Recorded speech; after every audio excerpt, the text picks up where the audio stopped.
Moin, ich bin Kaku und heute sprechen wir in unserer Selbsthilfegruppe über mein Tokyo Ghoul Trauma.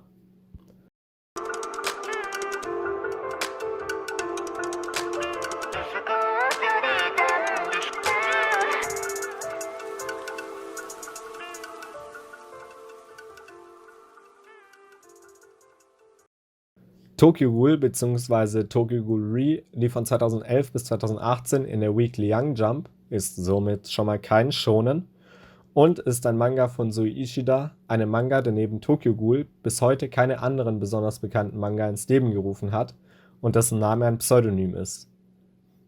Wie gut kann ein Manga von so einem schon sein? Sehr gut. Der Manga ist wirklich sehr gut. Viele, mich mit einbeschlossen, halten diesen Manga bis heute für ein Meisterwerk, der natürlich nicht fehlerfrei ist, aber das hat hier natürlich auch niemand behauptet. Ishida hat mit seinem Werk eine großartige Welt erschaffen, die parallel mit unserer existiert und trotz des gerushten Endes, was nicht zuletzt an Ishidas schlechter psychischen wie physischen Gesundheit lag, eine tiefe und mitreißende Geschichte über Menschlichkeit erzählt und was mit den Menschen passiert, denen sie genommen wird. Und mit denen, die als Nichtmenschen eben diese erlangen. Tokyo Ghoul spielt im 21. Jahrhundert im Tokio unserer Welt, mit einem kleinen Unterschied. Wir Menschen stehen nicht an der Spitze der Nahrungskette. An dieser Stelle stehen stattdessen Wesen, die aussehen wie wir, aber viel mehr können und uns fressen. Ghule. Ken Kaneki, unser Protagonist, findet sich nach einem Unfall zwischen den Welten von Mensch und Ghoul und muss versuchen, sein neues Leben zu akzeptieren, ohne das Menschsein zu verlernen. Man mag sich jetzt vielleicht denken, ja gut, was soll da schon schiefgehen? Eine ganze Menge kann da schiefgehen.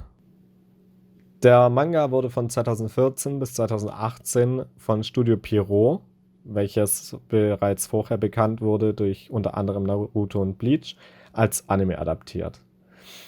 Die Episoden waren hier jeweils 24 Minuten lang und es gab in einer Staffel 12 Episoden, wovon es dann 4 Staffeln gab. Und da fangen die Probleme dann auch schon an. So gut der Manga von Tokyo Ghoul auch sein mag, ich liebe diesen Manga, sonst würde ich mich nicht so aufregen über den Anime. Man kann einfach keine 322 Kapitel in 48 Episoden reindrücken. Das geht doch nicht. Stellt euch mal vor, Bleach oder Naruto hätten nur 100 Folgen. Und das Ganze wird dann auch sehr schnell bemerkbar. Der Anime muss aufgrund seiner eingeschränkten Länge viele Teile der Geschichte extrem kürzen oder sogar auslassen, was enorme Pacing- und Verständnisprobleme verursacht.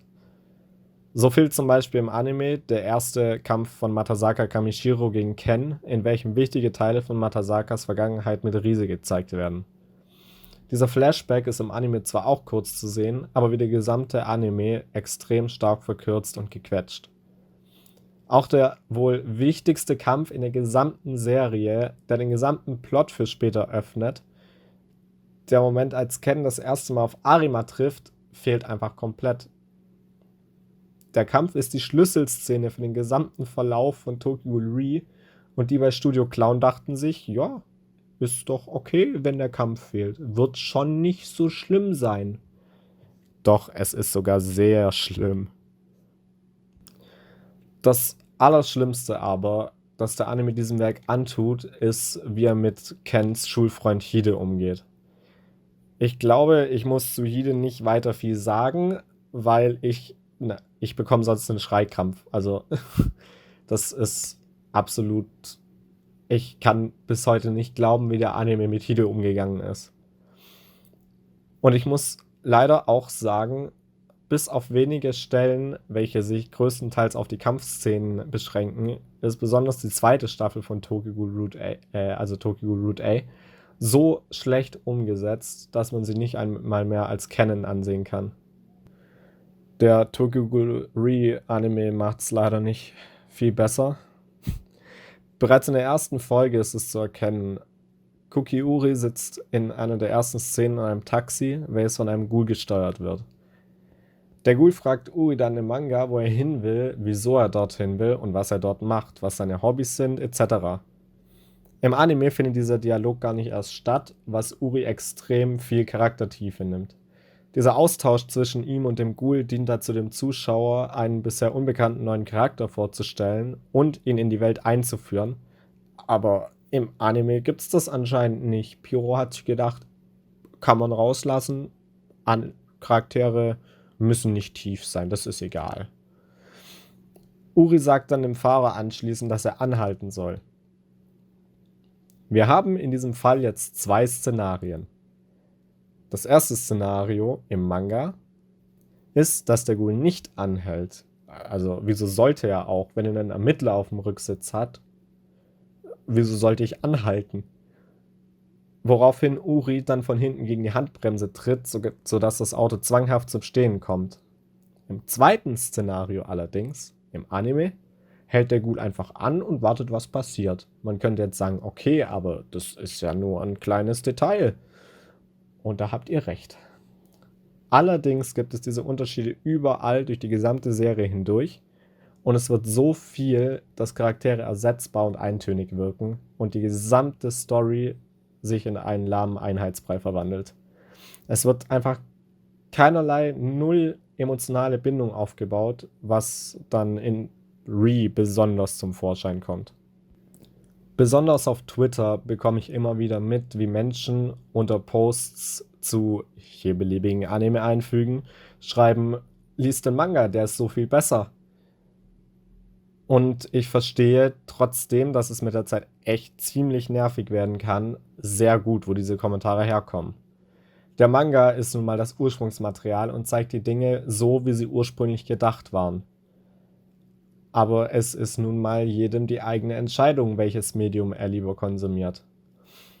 Auch in Anime gibt es Beispiele, wie man die Story des Manga durch Anime-Exclusive Parts schön ergänzen und abrunden kann. Aber zu The Promised Neverland komme ich irgendwann mal noch. Wenn man dann anstelle von lies den Manga, der ist viel besser, aber als Kommentar lies den Manga, sonst verstehst du nach einer Weile gar nichts mehr und das wird dein Erlebnis schwer einschränken und ein schlechtes Licht auf das Werk werfen steht, dann weiß man eigentlich schon, dass irgendjemand extrem krass reingeschissen hat. Aber bei der Story hört es ja nicht mal auf. Die Animationen sind teilweise noch schlimmer als der komplett massakrierte Plot. Direkt in der ersten Folge von Re sieht man die Mutationen in vollem Glanz, als Heise sich streckt, bevor er gegen Nishiki kämpft. Wieso hat er da 3 Hände? Was ist da passiert? Wer bei Pierrot hat sich das angeschaut und gesagt, ja, so können wir es rausschicken. Gute Arbeit, Praktikant Nummer 493. Ein ganz, ganz schwieriges Problem ist auch Tokas Frisur. Eine von Fans erstellte richtige Frisur sieht traurigerweise um Welten besser aus als das offizielle Werk von Pierrot. Und das will einiges heißen, wenn ein millionenschweres Animationsstudio eine Animation nicht richtig hinbekommt und die Fans es dann um Längen besser machen mit ihren offensichtlich stark eingeschränkten Mitteln. Pierrot ist sowas leider nicht nur bei Tokyo Ghoul passiert. Auch andere meiner Meinung nach großartige Werke wie Naruto oder Bleach, die beiden sind tatsächlich meine Lieblingsbeispiele, wurden schon oft von Pierrots Animationsteam in den Boden gefahren. Mittlerweile hat Pierrot sich also einen, sagen wir, nicht ganz perfekten Ruf in der Anime-Community angeeignet. Allerdings haben sie nicht alles falsch gemacht. Der Anime hat einen unnormal geilen Soundtrack, von Unravel über Glassy Sky bis hin zu Catharsis passt jeder Track perfekt zur Situation und bleibt ziemlich gut im Ohr, was für mich nach einer Weile der einzige Antrieb war, den Anime zu beenden. Die erste Staffel war, fairerweise, das muss man sagen, bis auf die Zensur nicht komplett in den Boden gefahren. Was gibt's noch so Gutes? Ja gut. Sie haben wohl bis auf diese Soundtracks wirklich so gut wie alles falsch gemacht. Jetzt kommen wir aber dazu, was man tun könnte.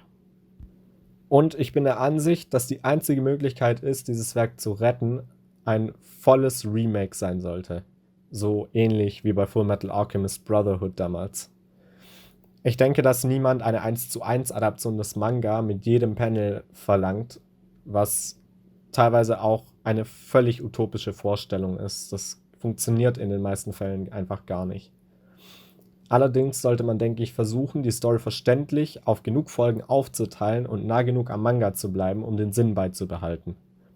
Ein sehr gutes Beispiel, wie man so etwas macht, kommt von Studio Cloverworks in Form von The Promised Neverland. Dazu irgendwann mal vielleicht mehr. Selbst ein Anime wie Bleach hat auf über 200 Folgen fast noch Probleme bei 500 Kapiteln. Weshalb ich wirklich vorschlagen würde, Tokyo Ghoul mindestens 100 bis 120 Folgen Zeit zu geben. Das klingt viel Zeit, aber glaubt mir, diese Story braucht diese Zeit, um wirklich in die Tiefe gehen zu können und die Charaktere richtig ausarbeiten zu können. Was ebenfalls her sollte, wäre ein neues Animationsstudio. Meine Vorstellung liegt hier entweder bei Studio Bones oder Mappa. Bones hat bereits mehrfach bewiesen, dass sie enorme Leistung zeigen können, besonders wenn es um Fights geht, was bei Tokyo Ghoul ja einen großen Teil der Handlung ausmacht, und sie auch in der Lage sind, erwachsene Themen zu transportieren, was man alles eigentlich recht gut in Mob Psycho 100 und dessen zweiter Staffel verfolgen kann. Studio Mappa überzeugt natürlich spätestens seit Ende 2020 mit Jujutsu Kaisen und der 4. Staffel von Attack on Titan. Wobei sich da ja die Geschmäcker anscheinend scheiden, aber jedem das seine. Allerdings hat Mappa schon lange vorher mit Anime wie Inuyashiki und Kakegurui visuell beeindruckende und schön abgehandelte Geschichten gezeigt, die sehr oft auch mal einen dunkleren Ton an sich hatten. Besonders das, was ich als Mappas Flaggschiff bezeichnen würde, Shingeki no Bahamut, zeigt immer wieder gut deren Leistung bei Kämpfen und Verwandlung. Der Soundtrack macht einen sehr großen Teil des Wiedererkennungswerts von Tokyo Ghoul aus und ist, da er eine der wenigen Sachen ist, die Pierrot tatsächlich gut gemacht hat, meiner Meinung nach die einzige Sache, die möglichst beibehalten werden sollte und vielleicht durch ein paar moderne Stücke ergänzt werden könnte. Aber ich denke, das war jetzt vorerst mal genug von meiner Meinung. Jetzt würde ich gern eure Meinung zum Tokyo Ghoul Anime hören. Denkt ihr ähnlich wie ich oder denkt ihr vielleicht auch anders darüber? Fandet ihr den Anime vielleicht gut? Auch Tokyo Ghoul Route A? Ist ja im Prinzip erstmal nichts Verwerfliches, aber ich als enormer Tokyo Ghoul Manga-Fan sehe den Anime jetzt nicht in dem besten Licht.